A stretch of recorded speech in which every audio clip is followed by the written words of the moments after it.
Grassy plains, and the dark depths of the oceans to meet and learn surprising facts about the magnificent animals that live there. Jeffrey has struggled with being masculine for all of his life. He's had a lack of drive and purpose and mission. He has no aggression inside of him. He's more like a coward. He can't seem to sit down and focus on his work. For all the porn that Jeffrey watches, he still has a low sex drive. His body accumulates fat more in the places that women would, like his hips and breasts. But worst of all, Jeffrey does nothing to even try to improve. Adonis. Adonis is a masculine man full of testosterone. His muscle mass is high, his body fat percentage is low, his libido is through the roof. This is a way that a man should feel. The testosterone courses through his veins, and because of that, Adonis can sit down and focus on his work. Exactly how a man should live. This may be the first time in history that a lot of young men, teenagers, men in their 20s have got low testosterone. Now, fair enough, you know what? I'm just going to be brutally fucking insulting here. The majority of men deserve this. The majority of men deserve to have low testosterone because they live like idiots. They live like Jeffries. They go to sleep at like 3 a.m. They eat lots of sugar. They just drink. Like they literally just sat there inside of their homes and they just fucking drink alcohol, bro. If these guys are doing that, they deserve to have fucked up health. They deserve to have fucked up hormones. That's not me being like insulting or disrespectful or horrible. Everything is cause and effect. And if you are doing particular actions, you deserve the particular consequences of that. So there's certain guys, like a big majority of guys who are living like idiots, who deserve to have ill health symptoms. But the sad reality is that there's a lot of guys who are actually doing the right things. You're on self-improvement. You've been trying to improve your sleep, you're exercising, you're lifting heavy weights, you're not eating as much sugar or processed foods, you barely even drink. So why are your testosterone levels lower than every other man in your entire bloodline?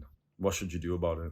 Chances are you're watching this video on testosterone. You've probably watched a bunch of other videos on testosterone too. And I remember when I was like doing some research, you know, you get into those moods where you're somewhat like really obsessed over a certain thing. So at one point it's sleep. Another point is like, you know, the perfect workout routine. And right now it's testosterone. When I was currently like obsessed over testosterone, I would watch, you know, you search for it on YouTube, you watch all these videos which say like, oh, the benefits of testosterone, how to raise your testosterone naturally. And they all say the same things. And it was so anticlimactic when I'd watch this video hoping to get some new information. And it would literally just say like, yep, the ways to improve your testosterone are to sleep and to lift heavy weights and to have a clean diet and not drink. And yeah, that's about it. And then they'd give you every now and then, it's like, oh, well, you can buy my ashwagandha supplement and like a link in the description. Go fuck yourself. Go fuck yourself. Like all these motherfuckers, bro, such a sensitive topic, and all these like YouTubers were trying to sell me shit when I was sat there with fucking titty mass, bro. I'm making this video right now to like, you know, teach you how to get higher testosterone. My levels with, like, I didn't ever get tested when I was a teenager. I got tested recently, we'll talk about that. But when I was a teenager, I was way, way, way more feminine. And, you know, this could potentially be incorrect, but chances are that my estrogen when I was going through puberty was way higher than it should have been, and my testosterone was way lower. So I was one of the unlucky few, about 40 to 50% of men who developed literal fucking breast mass through puberty. So through puberty, essentially, if you've got like, you know, great genetics and everything's going right, you should be pumped full of testosterone. You should start to look like a young man. At age 16, you should start getting like facial hair, muscle mass, deeper voice. At age 16, I still look like a little boy, and suddenly I started getting like man boobs, even though I wasn't like fat.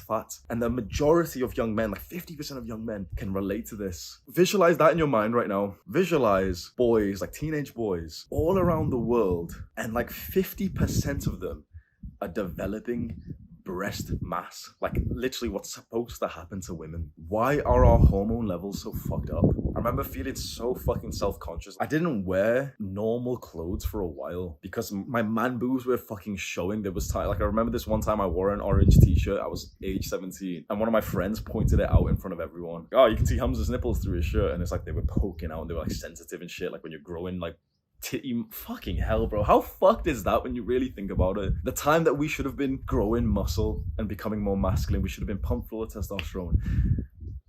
Something is very, very, very wrong in modern society. And there's 10 different reasons why we could go with, there's estrogen in the plastics of like the water bottles, and there's shit in the air, or there's too many things. And it's very stressful to talk about this, especially with those sort of like big societal things like, oh, well, there's estrogen in the tap water and in plastics, and that feels somewhat unavoidable, and in soaps and shampoos and even in toothpaste and all this like random shit that's negatively affecting our hormones. It's a very, very sad reality for modern young men. I remember even age 17, 18 being on YouTube, like trying to search for answers, and this is the first time I was like really getting into lifting, and you hear that when you're lifting weights you need testosterone to build muscle, so you want more testosterone, and you're trying to research how. And I literally remember going through those videos which said the benefits of testosterone, or the symptoms of low testosterone. And you might be able to relate to this. When they would talk about the symptoms of low testosterone, I had this like feeling of insecurity, humiliation, embarrassment, as they list negatives of low testosterone. So it was like, you'll develop breast mass, you'll be less manly, you'll develop like higher body fat percentage, and you'll struggle gaining muscle, and you'll have lower drive and libido, and all this like, and brain fog, and all these like negative symptoms. I would be sat there whilst they're listing that, feeling so fucking humiliated, because that symbolized my experience. Maybe it was a testosterone issue, maybe not, but like, I can tell you something very personal. When I started having sex when I was age 19, 20, and I was like, being a party fuckboy, and I was going out to like parties and clubs, and I was hooking up with girls, for more than 10 girls, imagine that, imagine bringing 10 different, over the course of months, like bringing, kissing a girl and everything, bringing her back to your place, you've done like the hard work, you're ready to have sex with her, and you literally can't even get fucking hard. You have got like a girlfriend, and you literally struggle to stay hard with her. If there's one thing like you're supposed to do as a man, obviously like there's other things and everything, but like the one thing that symbolizes us, come on, truthfully, is like our dick. It means a lot to us being able to like get hard and have like a healthy penis. And we're not supposed to, I'm weird as fuck for talking about this. We're not supposed to talk about this as guys, are we? We're supposed to keep it quiet and just fucking kill ourselves instead. There's a lot of people watching this, a lot of fucking Jeffreys, like judgmental motherfuckers watching this, who are like making fun of me and laughing at me right now. Oh, he couldn't get hard, he had mental health problems, yeah. And then when it's like Men's Mental Health Month, these motherfuckers will post it on Instagram like, oh, make sure you just shut the fuck up. You care about men's mental health, we've got to talk about these sensitive topics, because it's these topics, talks of testosterone, talks of like sex, which is the reason why men have mental health problems, because we're not allowed to talk about these things, because we'll get judged by dumbasses, by Jeffreys, by hostile, aggressive bullies. There were certainly psychological problems at the time when, I was having sex and my dick wasn't getting hard with a bunch of girls. Certainly, I had levels of like performance anxiety, but 100% there was also testosterone issues at the time, and like elevations of estrogen. And, there's going to be some nerd critiquing me right now and saying, oh, well, actually, it's estradiol. Shut the fuck up, okay? We're going to talk in like simple, understandable ways, because we aren't scientists here. So I've went about a journey for the last 6 to 9 months, which I think you might be interested in. I got my testosterone checked in 2021, near the end of the year, in October, and then also in November. So about a 30-day gap in between. And both of the results were actually pretty much exactly the same. The big like data, and I had to explain it and everything. It's kind of complicated, because testosterone's way more complicated than just like what your testosterone number was. So mine was like 444 nanograms per deciliter. But you need to understand like a bunch of other nerdy shit. But we'll just go with the assumption that generally whatever your total testosterone is, generally will show you like a good understanding of everything else. And of course, like you've got to look into like freak test and these complicated shit. We're just going to go with the total number, because we aren't scientists, and we're just kind of assume that it relates to the symptoms that we're talking about. So my total testosterone in October and also in November was around 440 nanograms per deciliter, which I was told was in the healthy range. When I talked about that online, people criticized me. I literally made a video saying I want more testosterone. People who were like more plates, more dates, that big YouTuber, he criticized me. A bunch of his fans criticized me. A bunch of people called me crazy for saying that I wanted more testosterone because I was in the normal range. The normal range in the UK, or in most countries, in Western countries, is between 250 nanograms to around 950. If you are in the middle of this, you're deemed healthy. Shut the fuck up. Go live your life. Kill yourself. We don't give a fuck. Mine was 440. I was in the normal range, but they don't tell you that the range is based up of like men of all ages and healths. So the number that I got, the testosterone that was inside of my blood, was normal and healthy for probably a 50 to 60-year-old. But because of these like bullshit kind of sexist like standards, I was deemed healthy and normal. And I'm crazy for wanting to improve my testosterone levels. Think about how fucked that is, and think about the worst part of this is that there's no solidarity with this. That like we should rise up together as brothers and say like, yeah, that is unacceptable. That there's all these like soft motherfuckers who are like nerds talking about like, oh no, but it's in the healthy range, and you need to like shut the fuck up. Always consult your doc. Shut the fuck up. My doctor's fat. Okay, I know I sound like a crazy guy right now because you're not supposed to ever criticize doctors because they're really special, bro. Your doctor's fat and he's got man boobs and he doesn't exercise. How are we taking fucking testosterone like advice from a guy who literally has low test himself? I got this test, 440, bro. I knew that was the number and I really tried for it to not negatively affect me. Because the power of belief, in my opinion, is very, very important. And you don't want to like ingrain something inside of your subconscious. I know this sounds like very pseudo-science, but I personally do believe it's very, very important of like how you see yourself is generally what will happen to even real things like your testosterone. So if I have the belief, okay, I've got low testosterone, you'll pick up on more of the low testosterone symptoms. Does that make sense? I know this is kind of a side tangent, but the worst thing that I could have done at the time was like really say to myself like, oh, gee whiz, I've got low testosterone, I'm gonna get all these negative symptoms. I fought against that. I use like male aggression, like this sense of like anger against it to say like, no, fuck this. You know what? I've got high testosterone and it's cringe as fuck, bro. I'm going to tell you the truth, right? I'm going to tell you something that's so fucking cringy. So you know that I'm not lying about this shit because everyone's going to think I'm fucking cringe. I literally started saying into my mind, I'm an alpha male. I'm a leader. I've got high test. I've got high test. I've got high test. Everyone's going to fucking cringe. Oh, he's so cringy, bro. It worked. I just got retested. Now I've made some changes, but like really, what have I even changed? Because when I got the original test, I was already living like a healthy life. That standard advice everyone's, oh, well, were you sleeping 8 hours? Were you lifting? Yes, bitch. What the fuck? Yes, I was. Bro, I was on fucking self-improvement for a year and a half. I tracked my sleep relentlessly. I had like a fucking ring on 24/7 that would track my sleep and I fully dedicated myself to it. I would go to bed at 9 p.m. every single night, full on like military routine. Were you lifting? Yes, I was, bitch. Were you getting, well, I tried getting sunlight, bro. I'm in the UK, but I was taking vitamin supplements. It's one of the best things. I mean, if you're in the fucking UK, you know, you go outside in the sun if you can, but it's not going to be enough. So I was taking vitamin D supplements, zinc supplements. You know, I did a good amount of research for this and my numbers were low. Now I'm supposed to be fine with where I'm at. This is where most people, even people who were just agreeing with me for all this video, I'm going to start disagreeing with me. So my number now, I got tested just about a week ago. My number has increased drastically. My total testosterone is up to 734. I was visualizing 724. So that was like what I was saying to myself for the last few months or for the last like 60 days or something. I was saying, okay, it was just the random number I made up in my mind. I was saying, I've got 724 nanograms per deciliter of testosterone. I got 734. That's a bit weird, isn't it? I literally, like, I don't know if you understand visualizations, but I literally was like, just kind of like saying, like, you know, like falsely believing to myself, yeah, I've got 724 nanoliters per, whatever the fuck the metric is. And I scored 734. And you can say, oh, well, yeah, coincidence or pseudoscience or some shit. You can say it and yeah, okay, it is a coincidence. It is pseudoscience, but it's my benefit. So I visualized that for a while. I scored 734. My free testosterone is very high. It was on the upper end of the limit. It was above the upper end. I also got my vitamin D tested as well. That was on like the healthy range, but a bit on the lower end. It was like 30, whatever the numerical like unit was. It's probably better if it was maybe double that. 734, so that's a big increase. That's what, an increase of about 70%. There's a lot of things that go into testosterone, so 100%. That maybe the reason I'm in Thailand right now and the extra, I mean, the sun is the vitamin D, which I got tested, and that was on the lower end. But you know, it can just be random, just fluctuations. But that's a big increase from 444. And I got tested twice, by the way. I got tested twice. And both times in October and November, I got around 400 and something. So I got tested twice. 400 was probably about the real number that I was on. And this time I got 734. Big increase. The number one thing that I changed, which I want to like really like drill into you, because you've watched the other videos, right? So I could make another fucking normal testosterone video, like make sure you're lifting heavy weights. I can say the same shit as everyone else and I'll get more views if I did that. And I'll get like less criticism because everyone's like, yep, it checks out on the research. The research says sleep. So yeah, 100% do those things. 100% sleep well.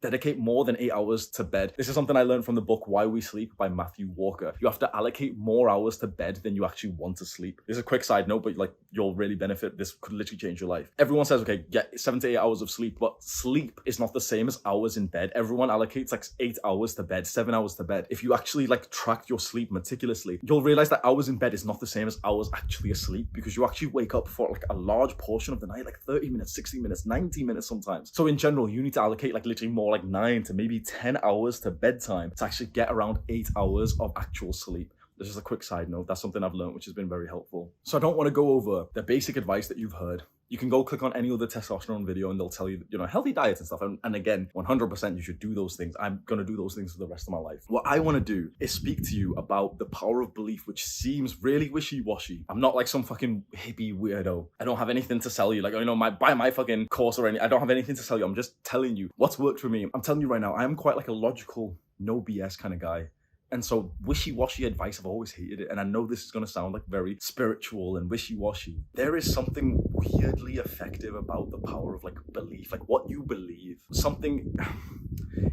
Look, the placebo effect, you've heard that before. The placebo effect is the power of belief. Scientists, when they're trying to make like a treatment or a medication, what they do is they have to make sure that their treatment that they're trying to work on is more effective than the placebo effect. This is actually hard for them to do. It's actually like a big thing if a scientist comes out with something which is more effective than the placebo effect. The placebo effect is kind of like if you're given a pill that says, okay, it has this effect, that, it'll stop this headache or it'll make you lose weight. You're fully told by a scientist, okay, this pill will do this. You believe it. You take the pill and it has the effect. But the pill was nothing. It was like literally just like an empty pill. It didn't have medication inside of it. What you believe is extremely powerful. If you believe that you have low testosterone, and even if that's true, by the way, but if you believe that you've got low testosterone, you'll pick up on more of the symptoms because, it'll be in your mind, right? So I've got low testosterone. Every time I go to the mirror, I'll see I'm gaining more fat around my chest. I'll see I'm gaining fat around my stomach and stuff. And like my voice is going higher pitch. You pick up on those things because you believe it. But if you just suddenly almost like a dumbass, like an idiot, convince yourself, like I'm saying this in a good way, like an idiot, convince yourself that you've got high testosterone and you research some of the symptoms. So the symptoms is like, okay, well, you put on muscle mass easy and you're like, yep, I've got high testosterone. I've got high testosterone. You go in front of the mirror and you're like, yeah, see, I'm putting on so much muscle mass. Wow. Like you're like making yourself believe it in a really silly, like almost like normies and Jeffries will consider this cringe, but you're doing this obviously for your own fucking benefit. And you'll pick up more on those like positive, high testosterone things inside of you. Like, oh yeah, see, my voice is deep. I know it sounds cringe, but when you keep this belief in your mind, I've got high testosterone. My testosterone is increasing. It's getting higher and higher because I'm doing the right things. It's like you'll pick up on the symptoms of higher testosterone because you're looking out for them. So you further solidify the belief. And when you further solidify the belief, it seems like your body literally reacts to it. I never do this. If you watch a bunch of my videos, I never ever link anything else in the description in terms of like resources and scientist shit. I hate doing that. I hate this culture of like we're supposed to find like sources for the shit that we talk about. I've always hated that. I just find it cringe that all these nerds are like, they'll say like, oh well, at 15 minutes you said this sentence. Can you give me a source for that? Shut the fuck up, bro. Do I look like a nerd for you? But this one time, I'm going to link something in the description. I'm going to go and find the podcast by this Dr. Andrew Huberman. He's popped off. He's a very, very good guy. He's like a very, very, very high quality podcast. He's like a big, like proper scientist, doctor kind of guy. And he talks over like a bunch of like scientific research. There is one particular study that I'm going to explain to you in my words. And I'll link the exact part where he talks about it. So if you want to listen to his sort of like proper scientist way, listen to him. If you want to listen to my sort of bro science, just dumbed down explanation, listen to me. The power of belief. Even scientists are fucking brain like there was a study that this scientist talks about and he links like the full study. Okay, a person is given 2 milkshakes. One of the milkshakes is a healthy one. It's high protein, low carb, low fat, whatever, right? It's really healthy. And the other milkshake is one of those like unhealthy ones, like high fat, high sugar, like really, really high calories and everything, right? They drink each milkshake. So they drink one milkshake and then their body is analyzed, like those in your body, like things change depending on the macros that you've ate. So for example, if you drink something with a lot of sugar, your insulin spikes and other hormones in your body start like going up or down. And if you drink something like protein, then like other things inside of your body, muscle protein, like all this like shit inside of your body changes depending on what you consume, right? The participant drinks the first milkshake, the protein one, and inside of their body, the protein, like whatever was inside of the milkshake has the effect on their body, as assumed. They wait a little bit. The participant then drinks the second milkshake, the high sugar, high fat one, whatever, whatever was in this milkshake. They do the analysis of what's inside their body, the hormones and all this stuff. And as expected, their insulin skyrockets. Essentially, their body processed more calories because the milkshake was more calories. So far, it's common sense. They had a healthy shake and their body responded to it in a healthy way. Their body got essentially healthier. They had an unhealthy shake. Their body got unhealthier. It was the same milkshake. They were given the same milkshake twice, but their body literally responded to it in a different way. They put on more calories and more fat just because they were told the second milkshake was more unhealthy. That should blow your fucking mind. Because we've been told in this modern day, trust the practical, real world scientist. Don't listen to this wishy-washy kind of pseudoscience and like imagination and visualizations. That seems very silly. And anytime someone used to talk about visualizations and affirmations, bro, I thought they were fucking dumbasses. I thought that's weird as fuck. Just get away from me with your fucking, I am a strong, confident, I always thought that was fucking cringe, bro. And now I wake up every single day. I am a strong, confident, bro. I wake up every single day literally saying to myself, yep, I'm strong and I'm confident and I've got high testosterone, please. And it fucking works. works. And there's another study that the same scientist, Andrew Huberman, I think it's in the same podcast, he mentions hotel staff, you know, the ladies who work in hotels where they'll go and like clean each room. When you really think about it, they do like an incredible amount of exercise. Imagine like an 8-hour, sometimes 10-hour shift of going through hotels, changing the bed sheets, and literally going from room to room with like a massive, like, you know, they've got those big trolleys that you can steal from every now and then. They push these big trolleys, go into the room, clean the room, mop the floors or whatever, change the bed sheet, then they go to the next room, the next room, the next room. They're literally active, like they're on their feet for literally 8 hours, right? Every single day. They're split up into 2 groups. So these hotel staff, these hotel like cleaners, they're split up into 2 groups. One group, nothing is changed. They're our control group. The other group are told just how much exercise they're actually getting. So they're sat down and they're instructed, look, you do 15,000 steps a day and you're pushing like this much of this trolley and you change the bed like this. We've estimated that your total calorie burns for the day is 700. It's way more than you thought it was. They're really told, okay, you're burning way more calories than you think you are. And then, very importantly, both groups were very controlled for their diet and their exercise outside of this study. What do you think happened? So nothing changed, literally nothing changed out of these 2 groups of women, these cleaners, apart from one was just told, yeah, you burn a lot of calories. Nothing else was changed. They fully, they controlled everything else. And of course, you can't control that one woman has like sex 5 times in one random day and she's fucking burning way more calories. Or one woman just ended up like eating less on a random day. Of course, you can't change everything. But generally, they're told this group of women burned way more fat. They lost way more weight. Simply by just being told you're burning a lot of calories. They burnt more calories. They lost more weight. The other group of women, the other group of cleaners, didn't lose any extra weight. Even though they were doing the exact same amount, they didn't lose anything extra. Simply the power of belief. The power of like new information, of being told, yep, what you're doing is going to have this effect on you, made that effect a reality. Scientists are pretty much just now really discovering the real power of belief. I hope now, after I've spoke about these 2 like studies, and I'm sure like the podcast that I'm going to link, he'll have it all, like, all the nerdy shit if you want to go like, check the sources if you're a fucking geek. But hopefully that adds some validity to what I'm saying here. The power of belief is extremely important. And once again, in terms of improving your testosterone, do the right things. Don't drink alcohol, don't eat much sugar, get some sunlight, have some competition, have sex, speak to attractive women, lift heavy weights, get a good amount of sleep. Okay, we know those things. We've always known those things and no one goes any further than that. But I think the one missing key for the majority of young men, if you've been watching those videos and you've always felt like a level of like dissatisfaction because you're like, okay, I do all them, but I still feel like I've got low testosterone. The one final thing is to start utilizing the power of belief to literally like brainwash yourself to say, yep, I'm doing the right thing, so I have high testosterone. I am experiencing the symptoms of high testosterone. Look at that, some extra muscle. That's come to me because I've got higher testosterone. When you go to the gym, this is kind of separate. But when I go to the gym, me and my friend Chris back home in Warrington, we really started doing this with each other when we would literally, because we spoke about these studies and the power of belief. After we would do our workout, we would literally say to each other, bro, you smashed that bench press today. Your chest is going to get bigger. And he's like, yeah, 100%. My chest is going to get bigger because of this. And Hamza, I really saw you push hard on those tricep extensions. You went to failure, so your triceps is going to get bigger. Look, they're already bigger right now. We're almost like brainwashing each other because we understand that this is how this shit actually works. Best case scenario, this is gonna get fucking deep inside. Best case scenario, we got hyped like this by our parents when we were like little babies and children. When you're a little child, it would have been so fucking awesome if your parents, when you did something like, okay, you just stood up, they're like, oh my God, yes, you're so strong. Look how well you're standing up. And you like catch a ball or you like throw a ball and it's a shit throw as, a little child would. But they're like, oh my God, yes, you're so good at throwing. You would have become better. Why? Because think about it. That's your caregiver. That's like, okay, the person your brain and your body is attached to. You're a little kid. That's your caregiver. That's very important, right? Well, if they're like hyping up after you've done something and saying like, you're so good at this, then you're going to be more positively encouraged to be good at it, to try it again. Because, you've just seen your caregiver smile and that does something to like a little baby. Like evolutionarily, it makes them feel really safe and loved. But if you had more critical parents, the kind of parents where when you threw the ball, we're like, no, throw it further. Come on, you can do better than that. No, that was a bad throw. That's not how you spelled that word. Well, what's that going to do to your beliefs about yourself?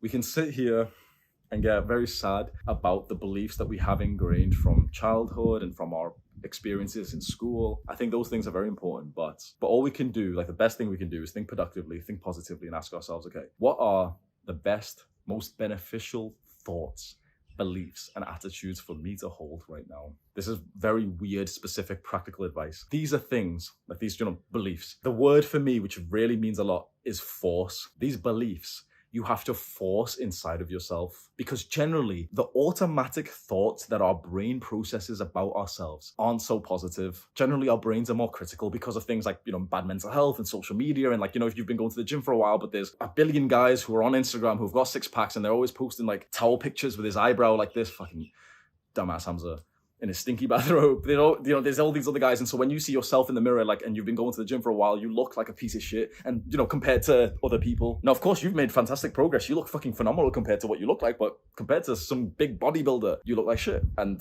that's the nature of social media. And so your brain processes and says, "Yep, I'm not muscular at all. In fact, my physique is actually trash compared to all these other guys that I'm seeing." Your brain's automatically visualizing against you. Your brain is automatically believing things that are bad for you. You have to consciously and almost forcefully, manually say these things. You have to like manually, as if it sounds like fucking cringe, but go look at yourself in the mirror and literally like force the words out of your mouth and literally say, "Yes, I have high testosterone. I have the symptoms of high testosterone muscle. Look at this muscle. Yeah, look at this like lower body fat. Look at like my jawline. I've got the symptoms of high testosterone because I slept really well yesterday, so I'm gonna have higher testosterone today. I hit like that really, really good leg workout today, so look at my legs. My legs are gonna grow today. I'm eating this high protein meal right now, chicken and rice. This is gonna go straight to my fucking quads and I'm gonna get bigger and stronger because of this." You process these thoughts manually, forcefully into your mind and just see what happens. Do this for the next couple of months. I know that this sounds like wishy-washy fucking stupid advice, but it truly, truly transformed my life and I will never go back to not purposely, forcefully like visualizing for myself. I really, really hope it works for you too. Do the hard work, especially when you don't feel like it. Mwah.